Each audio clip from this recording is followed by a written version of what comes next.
Jimmy Kimmel got fired, and there's a lot to unpack with that, so let's go ahead and talk about it. But before we do, this is your reminder to subscribe to this channel and give this video a thumbs up. I greatly appreciate it. If you want to check me out on any other social medias, those are linked down below.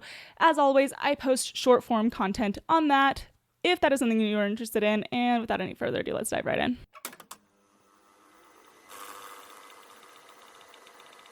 So this story, when I say this story has tentacles, I mean that quite literally. There's so many things that are going on that kind of tie into this, and we're going to try and hit a little bit on all of them. We're going to start with Jimmy Kimmel because his show has been taken off of the air indefinitely. I am pre-filming this, so I'm recording this on the 18th. I think it will be out early next week. I am getting married next week, so I wanted to get some content pre-filmed so I didn't have to worry about it that week. So if anything changed, if he's back on air, then I guess that's that. But we're still going to talk about what happened because it does still matter. Okay, so we are going to take a look at the clip that kind of started this firestorm. Let's just start there. We hit some new lows over the weekend with the MAGA gang desperately trying to characterize this kid who murdered Charlie Kirk as anything other than one of them and doing everything they can to score political points from it. In between the finger pointing, there was grieving. On Friday, the White House flew the flags at half staff, which got some criticism. But on a human level, you can see how hard the president is taking this. My condolences on the loss of your friend Charlie Kirk. May I ask, sir, personally, how are you holding up over the last day and a half, sir? I think very good. And by the way, right there, you see all the trucks? They've just started construction of the new ballroom for the White House, which is something they've been trying to get, as you know, for about 150 years. And it's going to be a beauty. Okay, so, I mean, obviously what Trump said was stupid. I don't appreciate it. It pissed me off. But that's beside the point here. The main point is the egregious lie that he told, framing Tyler Robinson as a Republican, because he made this statement after we saw the texts, which we will get into in a later episode because simply I don't have the brain power or time to do that today. After his family went on the record saying that he disavowed their beliefs and had become a political leftist over the recent years. He was dating and living with his transgender boyfriend. At a recent family dinner, he discussed his hatred of Charlie Kirk specifically. So, yeah, there's quite a few things pointing to him being a radical leftist, and quite literally not a single thing, not a single piece of evidence pointing towards him being a right-wing lunatic. And yet, these people, I mean, I will give them this, they have audacity to lie, and it's kind of insane. And like I said, I do plan on doing a more in-depth video on what we know about this shooter, what theories there are going on, because there are some things that are not adding up. I just don't want to do this now because, as I said, I am pre-filming these episodes. I will do it probably early October because I want to have the most recent, most up-to-date, and most accurate information possible when I do make that video. But this is where the lines get a little blurry because the chairman of the FCC, Brandon Carr, said on an episode with Benny Johnson that if ABC does not take action regarding all of the influx of requests for Kimmel's firing, that the FCC will then have to take action. Well, let's just go ahead and watch the clip and then we'll discuss. The sickest conduct possible. As you've indicated, there are avenues here for the FCC. So there are some ways in which I need to be a little bit careful because we could be called ultimately to be a judge on some of these claims that come up. But I don't think this is an isolated incident. I mean, you go back to Representative Swalwell, and he had a tweet out last week where he was saying that, emphasizing that Charlie Kirk's killer was a straight white male from a Republican family that voted for Donald Trump. In some quarters, there's a very concerted effort to try to lie to the American people about the nature, as you indicate, of one of the most significant, newsworthy public interest acts that we've seen in a long time. And what appears to be an action by Jimmy Kimmel to play into that narrative that this was somehow a MAGA or Republican motivated person. If that's what happened here with his conduct, that is really, really sick. And I've been very clear from the moment that I have become chairman of the FCC. I want to reinvigorate the public interest. And what people don't understand is that the broadcasters, and you've gotten this right, are entirely different than people that use other forms of communication. They have a license granted by us at the FCC, and that comes with it an obligation to operate in the public interest. And we can get into some ways that we've been trying to reinvigorate the public interest and some changes that we've seen. But frankly, when you see stuff like this, I mean, look, we can do this the easy way or the hard way.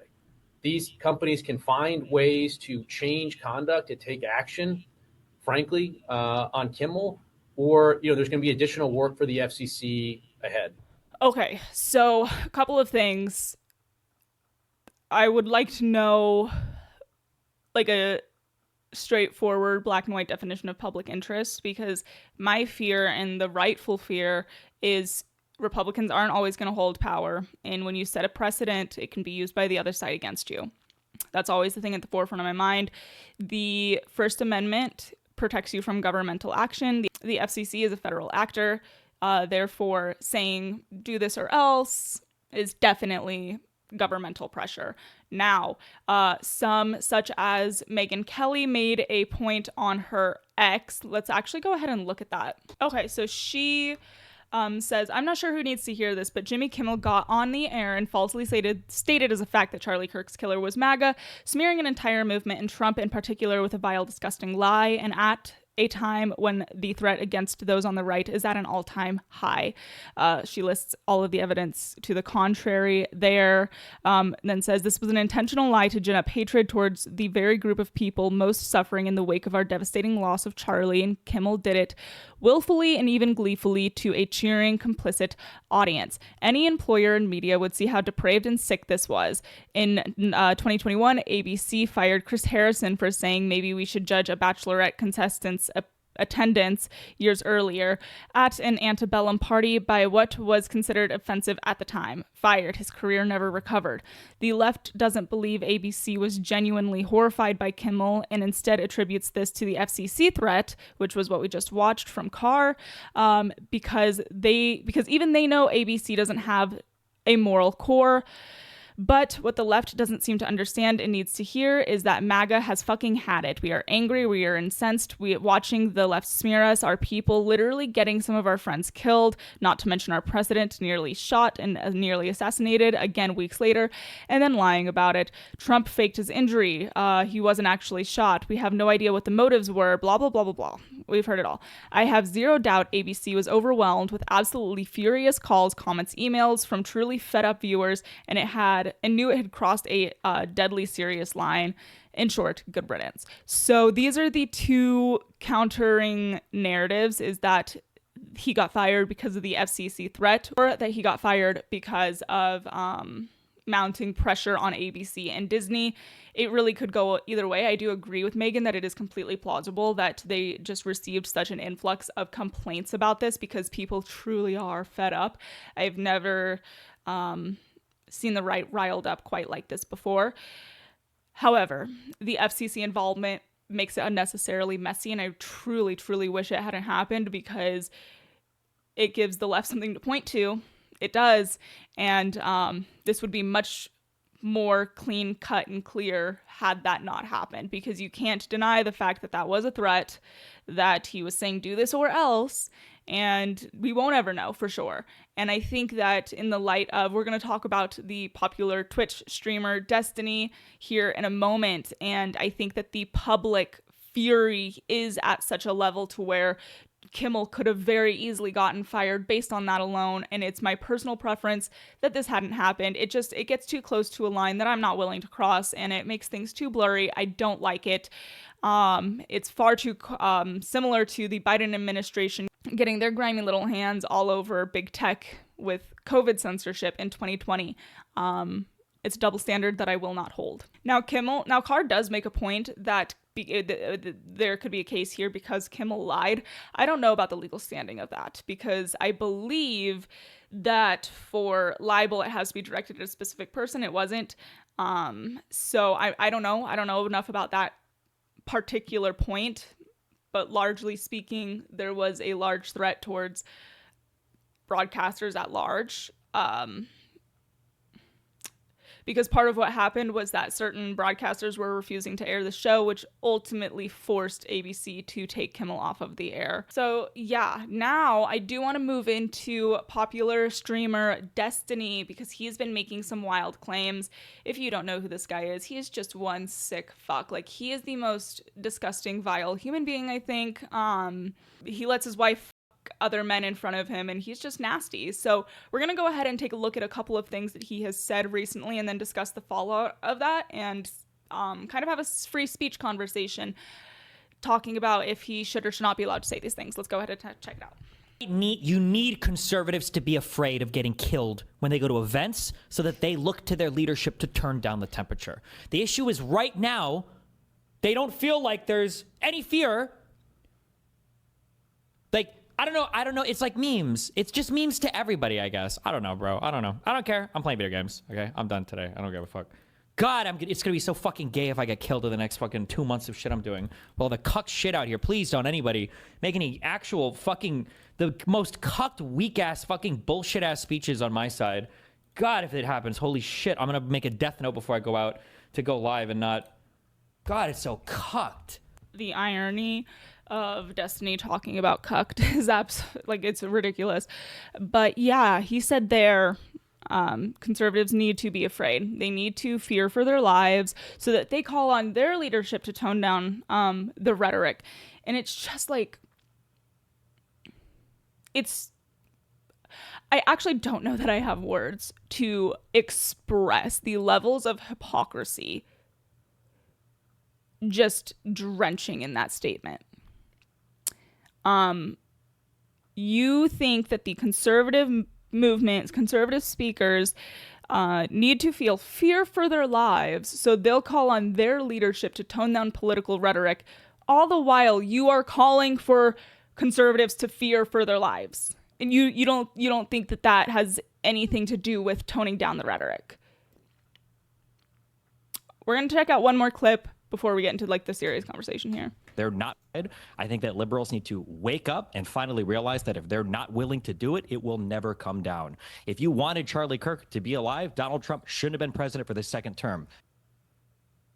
Every time he's in office, this happens. So I didn't know that was an edited clip interjecting things, but yes, they're absolutely correct, because his point largely here is, don't vote for your conservative values and give us everything we want, or else we're going to kill you and burn down cities, which we have absolutely seen to be true recently. Now, the important thing here is, so Destiny, people are calling on YouTube to take Destiny down. There was a misconception that he was removed off of Twitch. It actually appears that he was removed from Twitch back in 2022. So I just want to make sure that that is cleared up here. Now, as far as YouTube removing him, I think that is completely reasonable, because here's the thing: it's not free speech to incite violence. And saying that conservatives need to fear for their lives when you have millions of viewers is definitely crossing that line into incitement for violence.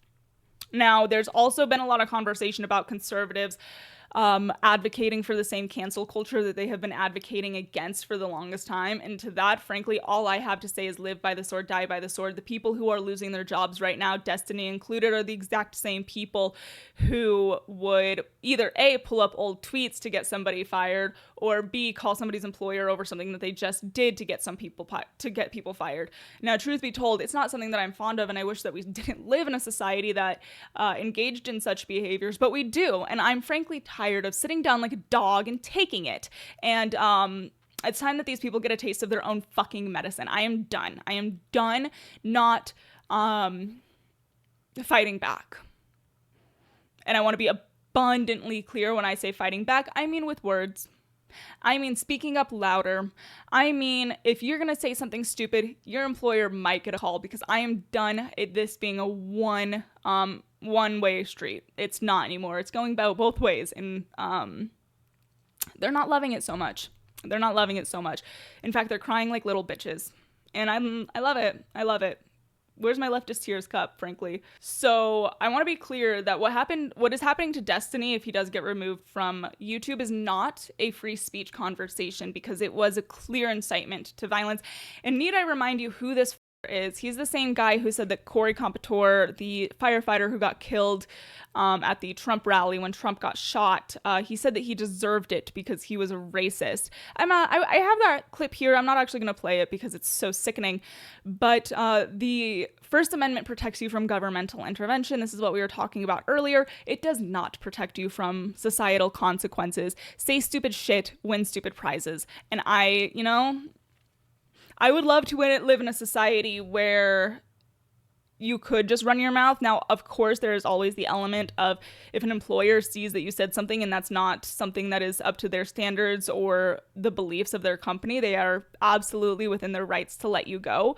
I don't love people mass reporting somebody to their employer, but as I said, I am tired of laying down like a dog and taking it and not giving it right back. So that is over with. Now, to end this episode, I think we would be absolutely remiss if we did not touch on what Pam Bondi said. I did talk about this on my Instagram. If you want to follow me over there, you can get sneak peeks of these episodes, is what I'm basically saying. Now, anyway, she decided to go on a podcast and talk about hate speech. So we are going to play that real quick. There's free speech and then there's hate speech. And there is no place, especially now, especially after what happened to Charlie, in our society. Do you see more law enforcement going after these groups who are using hate speech and putting cuffs on people so we show them that some action is better than no action? We will absolutely target you, go after you, if you are targeting anyone with hate speech, anything. And that's across the aisle. I'll say I am very proud of the online reaction from people on the right because they have almost unanimously disavowed this. It is worth mentioning that she tried to kind of retract this and say that she misspoke. We'll take a look at that here.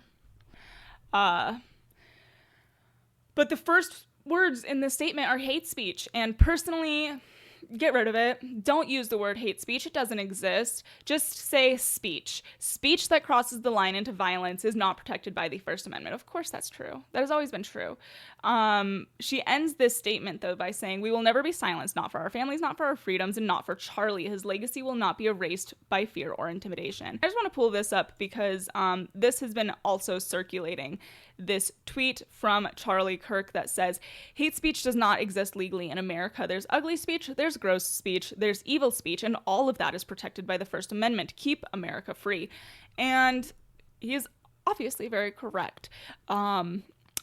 Blurring this line between hate speech and free speech is a dangerous, dangerous game. And I do not care who is in power. I completely stand against that. Because there's going to come a point where we're not in power and it's going to be used in the opposite direction. I mean, the Biden administration absolutely did their damnedest to do this. And I'm not going to just sit around and get quiet on it just because there's a friendly administration. Absolutely not. What's wrong is wrong, and it's a line I won't cross. So, yeah, we just got to be really careful not to swing the pendulum too far. I think that Kimmel would have gotten fired regardless, and I wish the FCC would have stayed out of it. I think Pam Bondi should probably shut up for a little while. Go sit in a corner and think. Maybe resign. I don't know. Is that too far? I don't care. It pisses me off. So, yeah, let the people hold the power, bottom line. Let me know what you guys think. If you disagree, do it in the comments, I guess. And I will talk to you guys next time. Bye!